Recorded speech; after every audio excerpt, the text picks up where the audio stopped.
Ya wis ngene iki lho Lur, jenasibe kuli. Kerja awan bengi esuk sore dibelani sugih gak tau melarat ngoyak-ngoyak. Sapa cara sing ngecat Lombok Lur? Pokoke sing penting tetep sambat, aja semangat ya. Ya walik, Cuk. Walik yo. Walik Lur. Walik sorry. Goblok.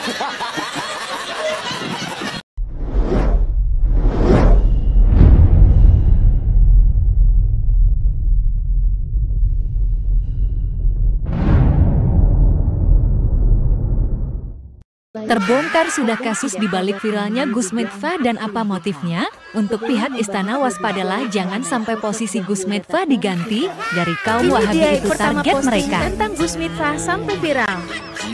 Nah, ternyata kasus Gus Miftah itu bukan murni masalah etika atau moral, ternyata kasus politik, kasus anak Abah, sampai di sini paham. Nah, ini zaman nanggapin komen nih. Jangan takut, Mbak. Kalau diancam, banyak orang di belakang Mbak. Allah melindungimu dan menjagamu, Mbak, karena melakukan hal yang baik. Kalau nggak gitu, nggak ada orang yang tahu. Nah, dari sini saya juga mau komen nih. Iya bener juga sih. Dari sini kita jadi tahu bahwa Clara Sinta itu ternyata anak Abah. Jadi pendukungnya Abah. Ya wajar kalau dia itu udah siap menerkam apa yang dilakukan oleh Gus Miftah. Udah dijaga-jaga apa yang akan menjadi kesalahannya, siap diterkam dalam gerombolan mereka, khususnya kiai-kiai NU. Nah, jadi udah nggak aneh lagi. Sedangkan kalau kiai-kiai yang lain yang dari Yaman itu mau maki-maki sumpah serapah apa aja, nggak ada yang ngeribut. Udah menteri agama sejak wali kota jadi gubernur jadi presiden itu yang namanya diejek, namanya dicemooh, namanya dicaci, dihina, udah makanan sehari-hari.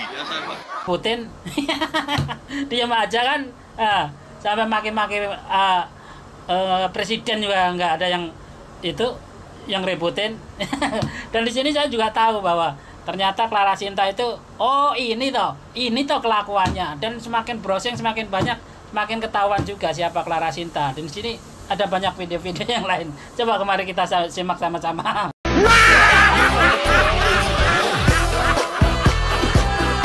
Iki konsep teh. Kajian diserbu tukang teh. Tukang teh menguasai lapangan gara-gara konten duit modal berapa juta pengajian jadi rusak. Willy Salim harus berani bertanggung jawab mundur jadi konten kreator seperti Gus Miftah. Perlakuan Willy Salim terhadap tukang teh itu kemarin ini bisa berbahaya karena apa? Karena ntar ada pengajian itu akan diserbu sama tukang teh. Jadi pengunjungnya itu bisa jadi 99,999999% itu ntar isinya bisa jadi tukang teh. Karena Willy Salim sendiri pasti nggak menyangka bahwa akibat dari tindakannya itu, dari akibat kontennya itu akan merusak pengajian. Jadi ntar ada pengajian yang jamaahnya itu diinjek-injek tukang teh. Terus diinjek jamaahnya itu diinjek-injek sama tukang teh, sama tukang minuman gitu. Jadi tukang teh menguasai lapangan. Contohnya nah ini belum keberatan. Kan kalau berlanjut lagi masih dikasih hadiah lagi, dikasih hadiah lagi. Ntar bisa pengajian tukang teh. jadi kalau ustadznya ceramah nih, ininya ceramah nih, yang diceramain ini tukang teh sama tukang teh bejibun, tukang teh sama. Anda bisa bayangkan dulu.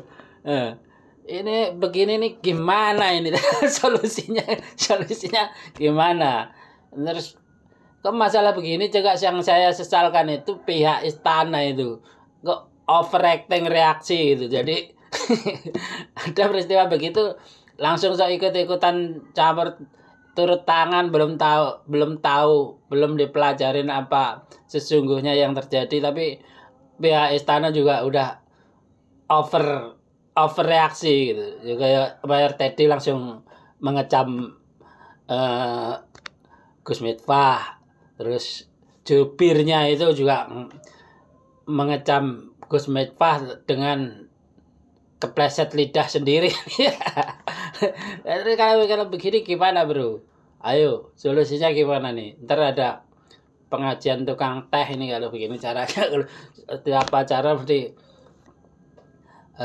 dia acak-acak sama tukang teh. Kalau udah begini ntar gimana? Ayo tanggung jawab lo.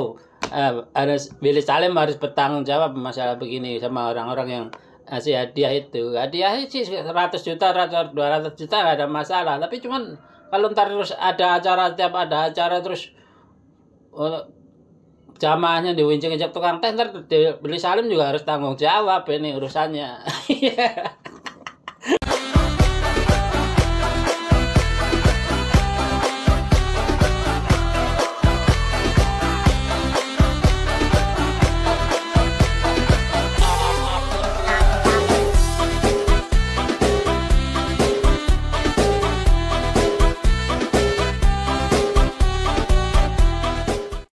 Capek-capek reformasi 98, nepotisme makin di depan. Capek-capek kudeta Gus Dur, nggak pernah menang di Pilpres.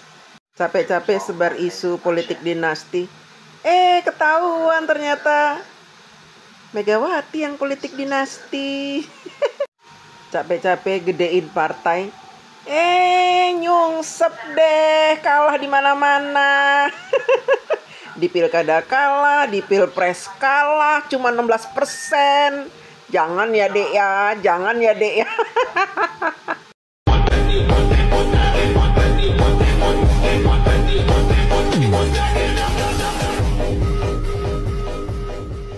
Gerombolan yang selama ini teriak-teriak ingin menyeret mengadili Jokowi ternyata satu persatu lagi ngantri dengan berbagai kasus. Ada Tom Lembong, ada Said Ridwan Pian. Selanjutnya waktu dan tempat dipersilahkan. Halo Bray, tararama jreng Bray. Hari ini ada tararama jreng. Kenapa Bray? Said Didu yang selama ini menjadi salah satu gerombolan orang-orang yang ingin menyeret Jokowi ke penjara, yang teriak-teriak mulu. Katanya kalau habis tanggal 20 Jokowi akan diseret ke penjara, mau diadilin lah, mau diapain. Ternyata dia hari ini, Bray, dari Selasa ini, mau diperiksa di Polres Tangerang, Bray. dia dulu yang ternyata mau diangkut, Bray. Pertanyaannya, apakah gerombolan-gerombolan ini menunggu antrian? Karena apa, Bray? Gerombolan ini yang kebanyakan itu adalah bekas-bekas pecatan, orang-orang yang bermasalah di masa pemerintahan Jokowi dulu. Dia adalah gerombolan yang sakit hati dengan pemerintahan Jokowi gitu loh. Dulu di masa lalunya mereka itu dipecat berarti ada masalah. Lah berarti kita tunggu aja apakah dia menunggu antrian sekarang ini apa gimana.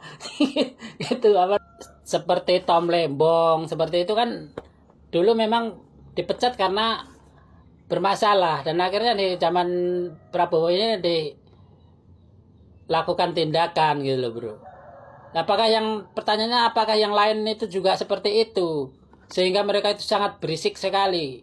Apakah mereka itu sangat berisik itu karena melindungi dirinya sendiri, berkumpul membangun kekuatan dirinya sendiri agar tidak ada eksekusi gitu loh bro? Pertanyaannya. Kalau kok berisik banget, malah Jokowi yang mau bolak-balik mau diseret lah, mau apalah diseret ke lah apalah pokoknya mbuh lah gitu. Takut di penjara, Agus Buntung kini minta damai meski sudah lecehkan 15 wanita di Mataram. Matamu damai. Pesan buat Agus Buntung, Gus, maaf, kamu kan nggak punya tangan nih, tapi kamu bisa main musik, kamu bisa naik motor. Nah, dari bakat kamu main musik ini, siapa tahu kamu jadi terkenal, terus banyak uang, kan otomatis banyak tuh wanita yang mau sama kamu. Ya meskipun belum ada atau nggak banyak wanita yang mau sama kamu, setidaknya dari uang hasil karya kamu atau uang hasil kerja keras kamu lah, itu kan kamu bisa beli Gus. Nggak usah kamu lecehkan orang yang nggak suka sama kamu. Kan jadinya kayak Gini. Disclaimer, maksud saya beli itu kan beli alat, bukan beli yang lain-lain, enggak. Tapi gimana teman-teman, pesan kalian buat Agus Buntung, tulis pesan kalian di kolom komentar. Salam jegigis. Yang Nyapres Prabowo Gibran, yang diomelin Pak Jokowi, dasar taruhiyah stres. Bapak Anies Rashid Baswedan, otak kami kerja. Hello, kami bukan orang bodoh. Kami nggak percaya kalau Pak Anies Rashid Baswedan itu kalah. 01 itu menang, 01 menang. Di mana-mana itu menang.